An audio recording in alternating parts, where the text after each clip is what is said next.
3 तारीख का अच्छा, सबसे पहला तो पूर्णिमा है और ये पूर्णिमा कोई हल्का फुल्का पूर्णिमा नहीं है। शनिवार का पूर्णिमा है और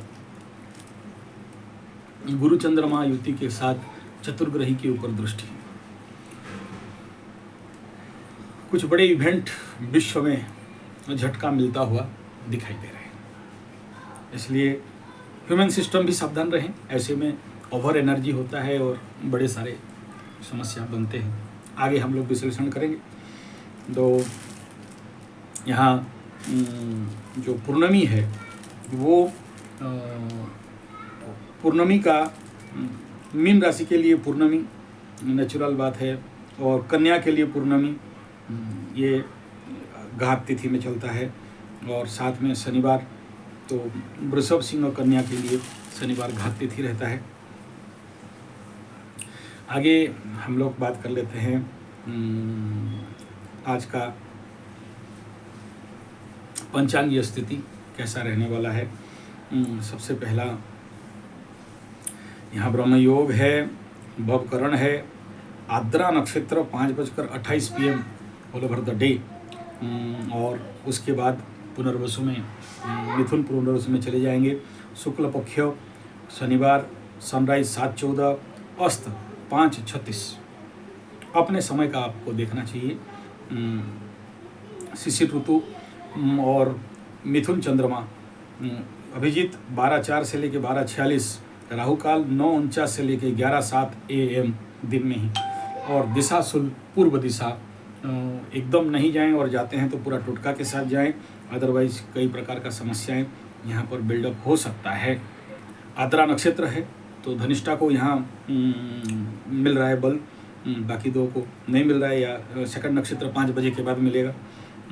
उसके बाद आज मकर राशि का राशि बल है। पहले पूर्णिमा तो यहाँ पर सर्व कार्य सिद्धि बताता है, तो ऐसे पूर्णिमा में सर्व कार्य सिद्धि है। और यहाँ पर आद्रा नक्षत्र तो कल जो नक्षत्र का था वो 5 बजे समापन हो जाएगा, तो वही है ठगाई, विश्वासघातकता, धातु द्रव्य में व्यय, कफ बात का उग्रता, धन का नुकसान। और इस नक्षत्र में जनरली तंत्र मंत्र जंतर, जादू टोना टुटका बदला और इसी में पूर्णमी हो रहा है, तो उनको सावधान रहना चाहिए। जिनका साथ ऐसा कुछ एक्टिविटी पैरानॉर्मल अबनॉर्मल कुछ एक्टिविटीज़ हो रहा है तो सावधान होना चाहिए। अभी हम लोग बात करते हैं, शनिवार का दिन है, शनि का होरा धनु लग्न राइजिंग में 8-6 बजे सुबह का 8:06 तक तो सौम रहेगा, न्यूट्रल रहेगा, बहुत अच्छा एनर्जी यहाँ मिल नहीं रहा है। उसके बाद इसी लग्न में गुरु का 8:58 तक टॉप गुड बेस्ट अच्छा रहता हुआ दिखाई दे रहा है, लेकिन फिर भी यहाँ शुभ कार्य करणीय नहीं है, कंबस्ट प्लैनेट बैठे हुए हैं। मकर में मंगल का होरा 9:49 तक हाइपर एक्टिव एनर्जी जाएगा, कंट्रोल कर लोगे तो बहुत अच्छा काम हो जाएगा, नहीं होगा तो इस समय सावधान रहना, थोड़ा सा ठोकाई पिटाई का संभावना। उसके बाद इसी में सूर्य का होरा 10:41 तक एगेंस्ट एनर्जी रहेगा, कार्य में बाधा देगा और मन में उग्रता और दक्षिण स्वर। कुंभ में शुक्र और बुध का होरा 12:25 तक, ये भी एक ऐसा एनर्जी है, शनि क्षेत्रीय बुध क्षेत्रीय शुक्र क्षेत्रियों के लिए तो ठीक है, लेकिन कहीं ना कहीं जो लोग नहीं समझ पाते हैं उनको डाइवर्ट कर देता है। किसी दोस्त मित्र बंधु के साथ गप्पेबाजी मारना या टाइम पास करना या परकर्मरता दूसरे का काम में व्यस्त हो जाना, और जो समझ गए वो अपने काम में आगे बढ़ते हैं। उसके बाद चंद्रमा और शनि का हो रहा यहाँ मीन लग्न राइजिंग में मन बहुत ज़्यादा चंचल करवा देगा, फिर यहाँ न्यूट्रल एनर्जी दे देगा और यहाँ कार्य में बाधा 2:08 तक। उसके बाद मेष में गुरु बृहस्पति और मंगल का हो रहा 3:52 तक, टॉप गुड बेस्ट सॉलिड में अच्छा कहूँगा, इसको कार्य बनता हुआ दिखाई दे रहा है। उसके बाद 3:52 से लेकर 5:36 तक सूर्य और शुक्र का हो रहा वृषभ लग्न राइजिंग में, यहाँ भी बहुत अच्छा एनर्जी मिल रहा है। अगर दिन का एनर्जी को अगर आप स्टडी करें तो यहाँ भी अच्छा कुछ काम कर सकते हो, मतलब टॉप गुड बेस्ट सॉलिड है।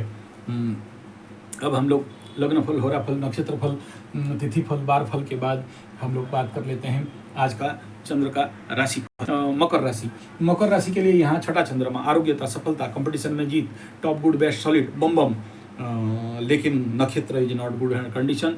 साथ में गुरु के साथ चंद्रमा जो इस समय हाइपर एक्टिव कर रहा है 6 और 12 को एक्टिवेट करवाने में, और ये कहीं ना कहीं 6-8 का नहीं 6-12 का पूर्णिमा नेचुरली एक प्रकार का नया जोत, नया आइडिया और एक आइसोलेशन और एक नेगेटिव कार्ड यहाँ पर दिखाई दे रहा है। 5 ऑफ कॉप्स, कुछ चीज़ गिरे हुए हैं, कुछ चीज़ टूटे हुए हैं, लेकिन एक डायमेंशन, एक डिस्टेंस में आपको जर्नी करना है, एक यात्रा। और कहीं ना कहीं एक प्रकार का वैमनस्यता तो नहीं कहूँगा, लेकिन एक अकेलापन ऐसे समझ सकते हो, एक यात्रा, एक जर्नी, और सब कुछ टूटा फूटा है। लेकिन ये कार्ड ये भी कि 9 का कार्ड है, लेकिन ये कह रहा है कि एक नया शुरुआत और नया मोमेंट आपके ज़िंदगी में आएगा। यानी मन में ढेर सारा नेगेटिव थॉट, विचार इस समय बिल्डअप हो सकते हैं, जो आपको शायद कहीं ना कहीं मायूस जैसे कंडीशन लगाए। ये नक्षत्र का एनर्जी है, लेकिन 5 बजे के बाद देखना एनर्जी में बड़ा जोर से चेंजेस आपको दिखाई देगा। और इसमें पुनर्वसु, री एस्टेब्लिशमेंट एंड री स्टेबिलिटी का बात भी यहाँ पर खुल के आता हुआ दिखाई दे रहा है। ये पूर्णिमा का एनर्जी ऐसा ही है। आपके लिए जो नक्षत्रिक एनर्जी यहाँ पर अगर आप देख रहे हो, तो सबसे पहला उत्तराषाढ़ा वालों के लिए जन्म संपद विपद क्षमा तारा तो बढ़िया आ रहा है। श्रवणा के लिए विपद तारा, धनिष्ठा के लिए संपद तारा, और 5 बजे के बाद धनिष्ठा के लिए विपद तारा में चला जाएगा। श्रवणा के लिए जन्म संपद विपद क्षमा तारा में आ जाएगा। उत्तराषाढ़ा के लिए जन्म संपद विपद क्षमा प्रत्यारी तारा में चला जाएगा। तो ये था कल 5 बजे के बाद का जो नक्षत्रिक एनर्जी है। इसमें मैं कहूँगा कि ऐसा पूर्णिमा में थोड़ा छठा का स्थान का पूर्णिमा 2 शुभ ग्रह यहाँ पर बैठने जा रहे हैं, तो ऐसे कंडीशन पे मकर वालों को एज पर एस्ट्रोलॉजी बढ़िया है, शत्रु बाधा इत्यादि निवारण के लिए ठीक है। बट एट पर टारो कुछ नेगेटिव दिखा रहा है, तो उसका इंगित को भी ना नहीं करना चाहिए, उसे भी समझना चाहिए। यानी अपने आप को सुरक्षित मृत्युंजय मंत्र जाप के साथ चलना चाहिए। धन्यवाद।